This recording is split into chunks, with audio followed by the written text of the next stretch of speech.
प्रिय शिक्षार्थियों, NIOS के स्टूडियो में आपका स्वागत है। आज हम पाठ 2 दोहे पढ़ेंगे और उसे समझने का प्रयास करेंगे। सबसे पहले हम कबीर के दोहे पढ़ेंगे। कबीर ने अपने पहले दोहे में यह बताया है कि अच्छे घर खानदान में पैदा हुए व्यक्ति का व्यवहार और उसके कर्म अच्छे न हों तो वह उसी प्रकार निंदा का पात्र होता है जिस प्रकार शराब भरे सोने के कलश को सज्जन व्यक्ति निंदनीय समझते हैं। कहने का मतलब यह कि जिस प्रकार सोने का घड़ा भी शराब जैसी वस्तु अपने अंदर भरी होने के कारण अपनी महत्ता खो देता है और बुराई का पात्र बनता है, उसी प्रकार अच्छे कुल या परिवार में जन्म लेने वाले व्यक्ति का आचरण अगर अच्छा न हो तो वह भी लोगों की तारीफ का नहीं बल्कि निंदा का पात्र बन जाता है। आगे कबीरदास के दूसरे दोहे को हम समझेंगे।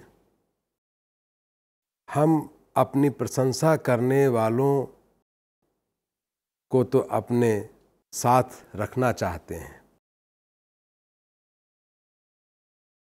लेकिन जो हमारी निंदा करते हैं उन्हें हम कभी पसंद नहीं करते, उन्हें हम कभी अपने करीब नहीं रखते। कबीरदास कहते हैं कि ऐसे लोग बड़ी मुश्किल से मिलते हैं जो हमारी आलोचना हमारे सामने करते हैं, हमारी कमियां हमें बताते हैं।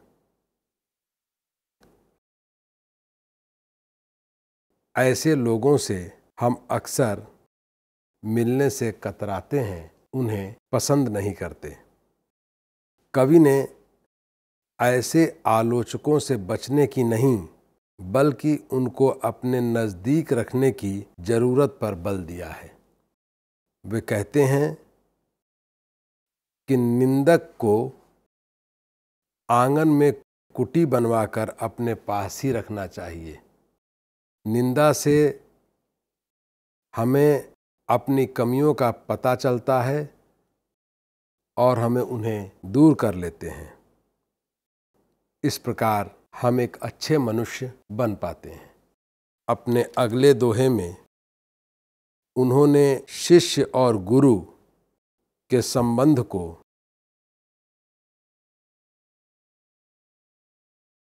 घड़ा बनाने वाले कुम्हार से तुलना की है। कबीर बताते हैं कि जिस प्रकार कुम्हार घड़ा बनाते हुए घड़े की कमियों को दूर करने के लिए वो घड़े के ऊपर से तो प्रहार करता है, लेकिन अंदर से उसे सहारा भी देता है। उसी प्रकार गुरु भी अपने शिष्य के गुणों को उभारने के लिए और अवगुणों को कम करने के लिए ऊपर से कठोरता का व्यवहार करता है, लेकिन उसके हृदय में अपने शिष्य के प्रति बहुत स्नेह होता है और इसी तरह वह अपने शिष्य की कमजोरियों को दूर कर एक श्रेष्ठ मनुष्य बनाता है। अपने अगले दोहे में कबीर ने नाव में जल बढ़ने और घर में धन बढ़ने को लेकर अपने विचार प्रकट किए हैं। कवि कहता है कि जिस प्रकार नाव में जल बढ़ने से नाव का डूबना निश्चित है, उसी प्रकार घर में यदि धन बढ़ते जाता है और वह घटता नहीं है तो उस घर का विनाश भी निश्चित है। कवि बताता है कि जिस प्रकार नाव में जल के बढ़ने पर हम दोनों हाथों से उसके पानी को बाहर निकालते हैं, उसी प्रकार घर में यदि धन बढ़ रहा है तो उसे भी हमें दूसरों की मदद करने के लिए दान देना चाहिए और इस प्रकार हम धन से घर में आने वाली बुराइयों से बच सकते हैं। शिक्षार्थियों, अगला दोहा रहीम दास का है।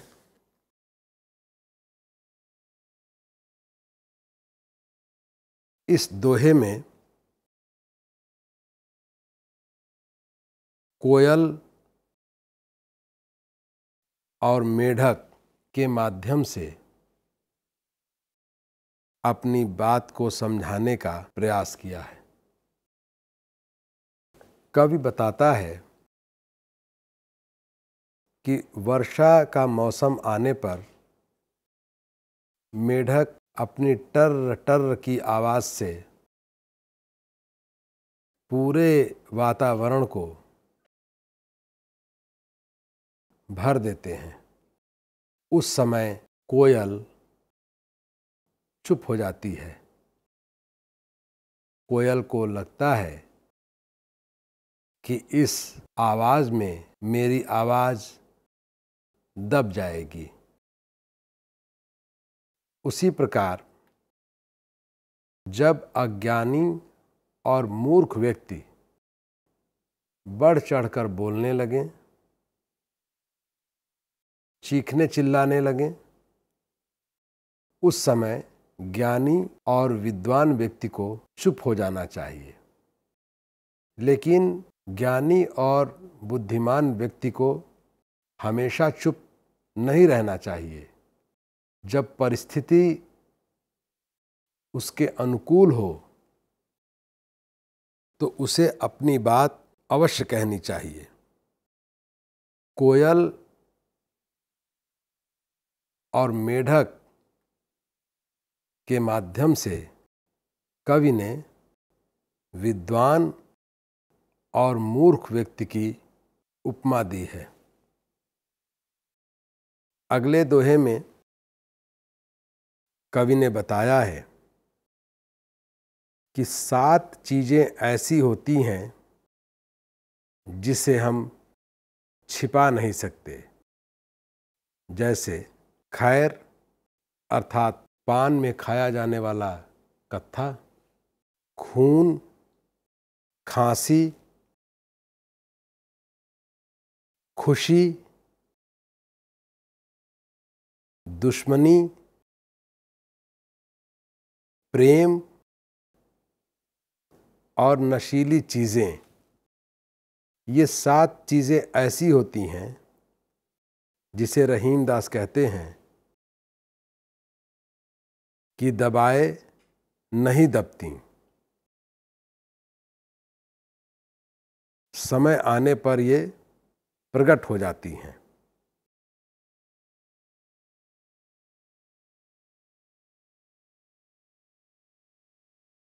इसलिए इन चीज़ों को दबाने का प्रयास नहीं करना चाहिए। शिक्षार्थियों, अगले 2 दोहे कवि वृंद के हैं।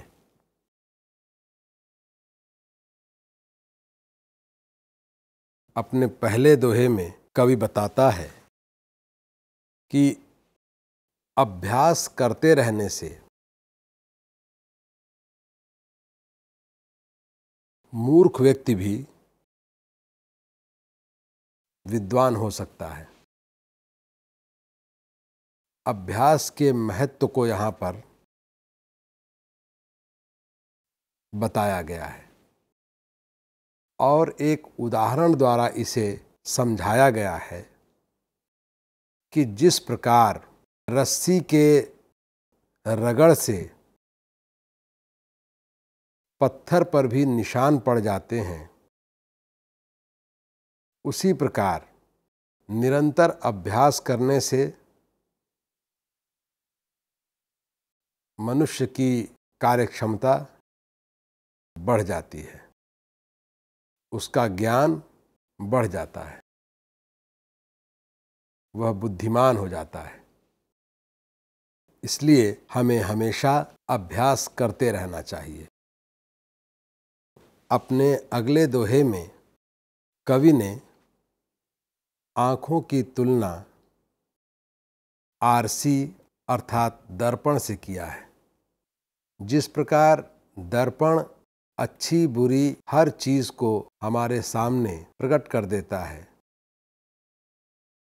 उसी प्रकार हमारी आँखें हमारे हृदय के हर अच्छे बुरे भाव को प्रकट कर देती हैं। कवि ने आँखों के लिए दर्पण का प्रयोग किया है और आँख और दर्पण में समानता को दिखाया है। शिक्षार्थियों, आइए दोहों को समझने के बाद हम इसके मूल बिंदुओं को एक बार फिर से जान लें।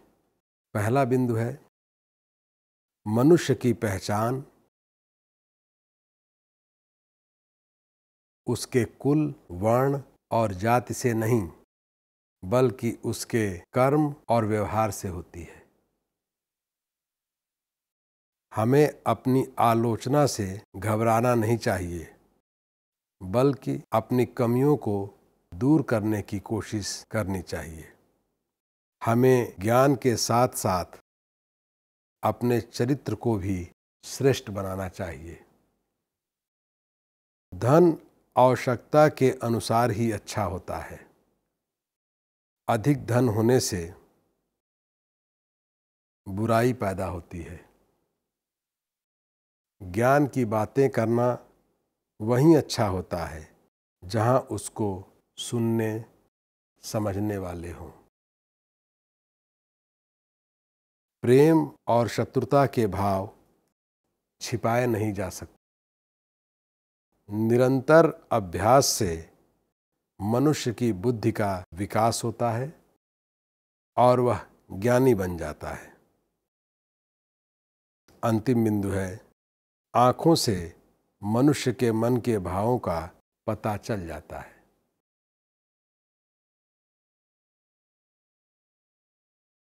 शिक्षार्थियों, आपने दोहा पाठ धैर्य से समझा और सुना, इसके लिए आपका बहुत बहुत धन्यवाद।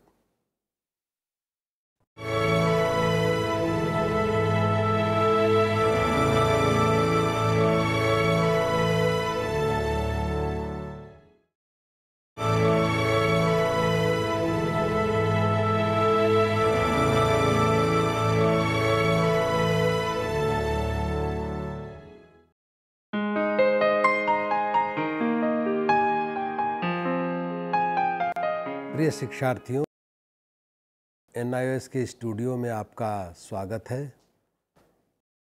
आज हम पाठ संख्या 20 उनको प्रणाम शीर्षक कविता को समझने का प्रयास करेंगे। यह कविता नागार्जुन ने लिखी है। नागार्जुन हिंदी के जाने माने कवि हैं। शिक्षार्थियों, इस कविता में नागार्जुन ने उन लोगों के प्रति आदर और श्रद्धा का भाव प्रकट किया है जिन्होंने अपने जीवन में लक्ष्य को पाने के लिए अथक संघर्ष और प्रयास किया, लेकिन किन्हीं कारणों से अपने लक्ष्य को पाने में वे असमर्थ रहे। सफलता को ही सब कुछ मानने वाली यह दुनिया ऐसे लोगों के प्रति उपेक्षा का भाव रखती है, लेकिन कवि ने ऐसे लोगों के प्रति आदर का भाव प्रकट कर हमारे भीतर भी उनके प्रति आदर और सम्मान का भाव जगाने की कोशिश की है। इस कविता को आपने अपनी पाठ्यपुस्तक में पढ़ा होगा। आइए इसे समझने की यहाँ कोशिश करते हैं। इस कविता की पहली 2 पंक्तियों में कवि ने ऐसे लोगों के प्रति आदर का भाव प्रकट किया है जो अपने जीवन में संघर्ष और अथक प्रयास किया, लेकिन सफलता नहीं मिल सकी। ऐसे लोगों को वह प्रणाम कहते हैं। उन्होंने अलग अलग ढंग से इस भाव को समझाने की कोशिश की है अपनी इस कविता में। अपनी कविता के पहले हिस्से में वो बताते हैं कि यदि कोई योद्धा रणभूमि में खड़ा हो और पूरे साहस और शक्ति के साथ वो लड़ना चाहता है, संघर्ष करना चाहता है, लेकिन जब वो अपने तीर चलाता है तो उसके तीर न जाने क्यों अपने लक्ष्य से भटक जाते हैं और बार बार इस तरह से जब उसके साथ होता है तो वो हताश हो जाता है। लेकिन वो रण छोड़ के भागता नहीं, बल्कि पूरे हिम्मत के साथ वो डटा रहता है।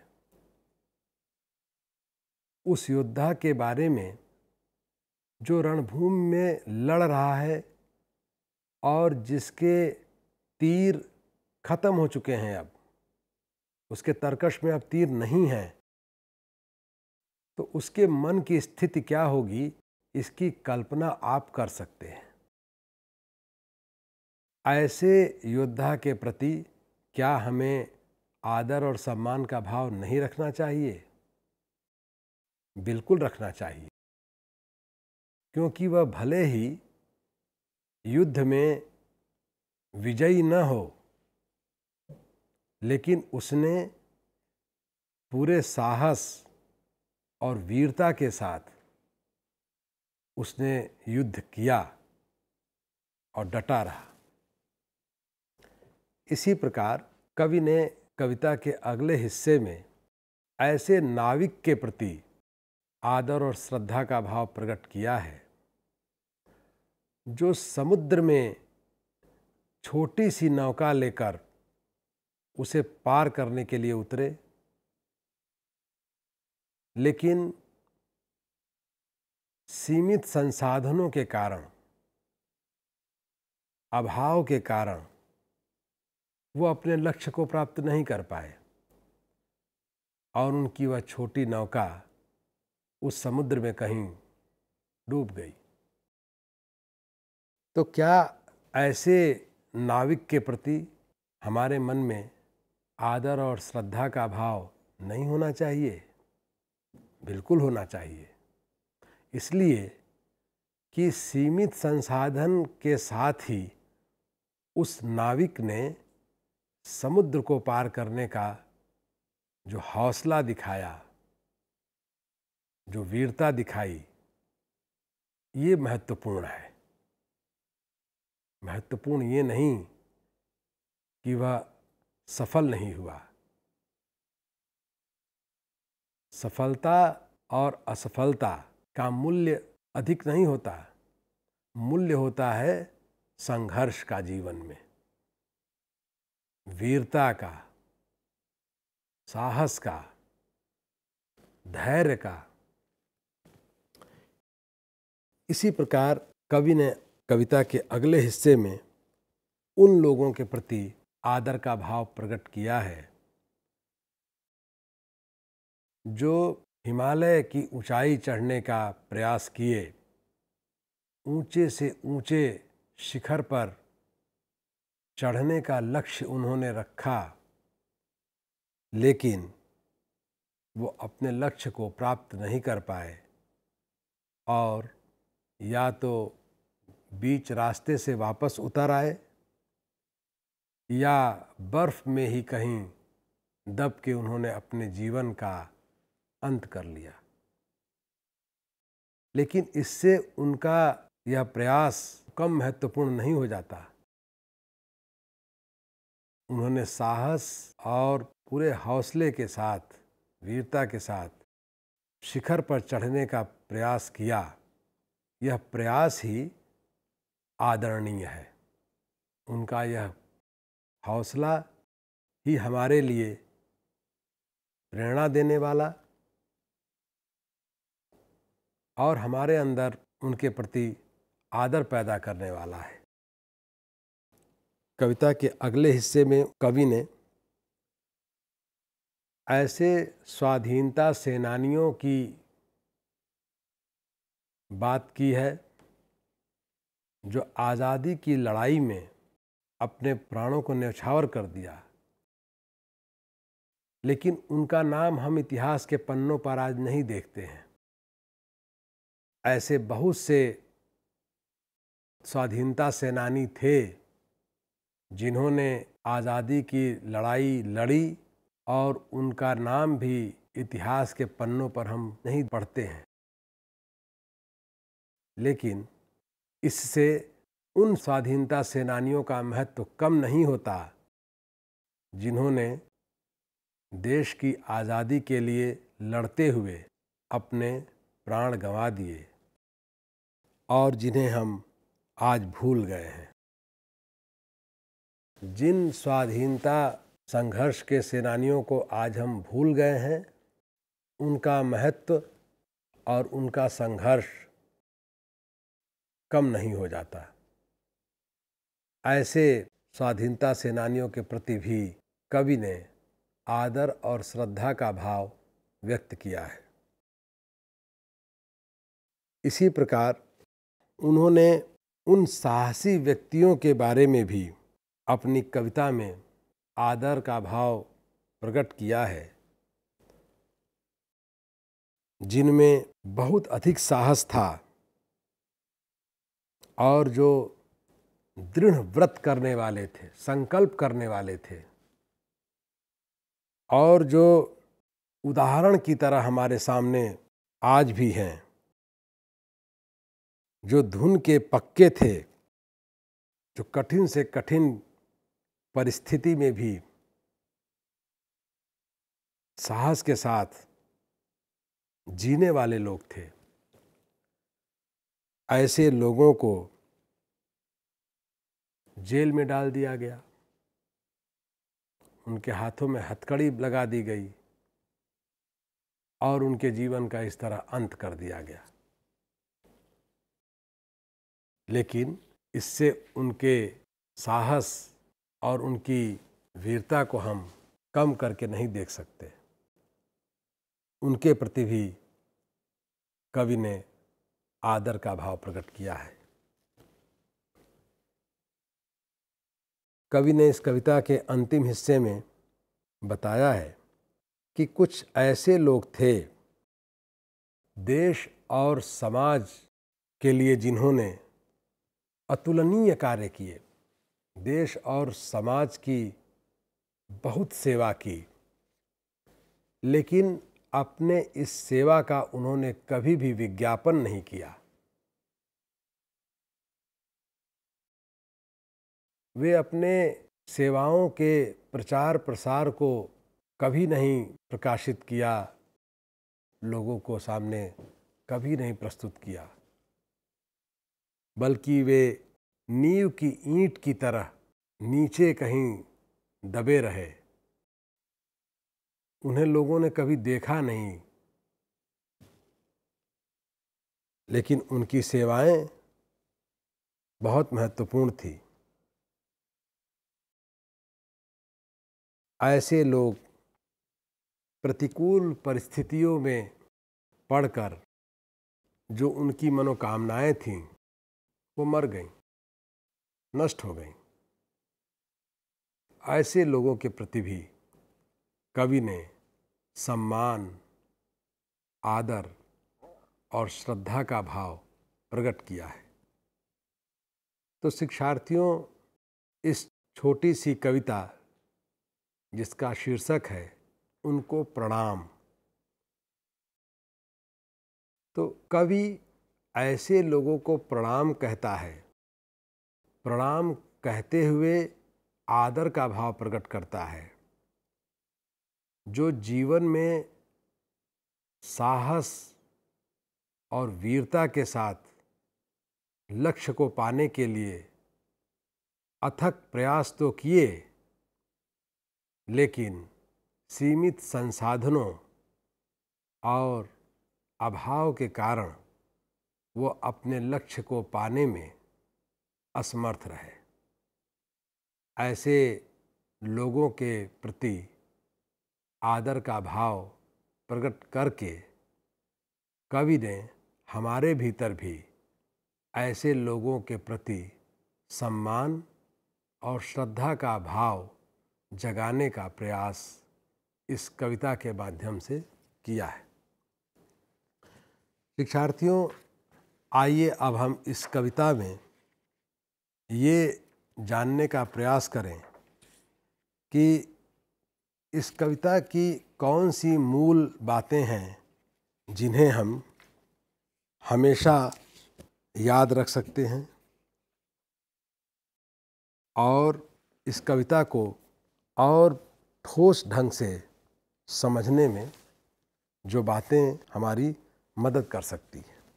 तो सबसे पहले ये जानिए कि जीवन में सफलता से अधिक महत्व प्रयत्न और संघर्ष का है। दूसरी बात, जिन लोगों ने देश और समाज के लिए संघर्ष किया है उनके संघर्ष का सम्मान होना चाहिए।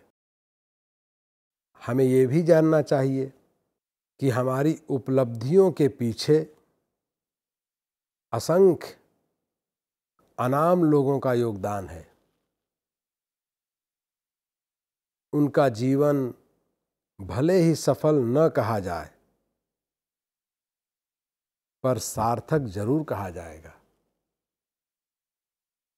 क्योंकि हमारी उपलब्धियों के पीछे उनके संघर्ष का बड़ा योगदान है। शिक्षार्थियों, सफलता व्यक्तिगत भी हो सकती है, लेकिन वह सार्थक तभी है जब ज़्यादा से ज़्यादा लोगों के भले के लिए हो।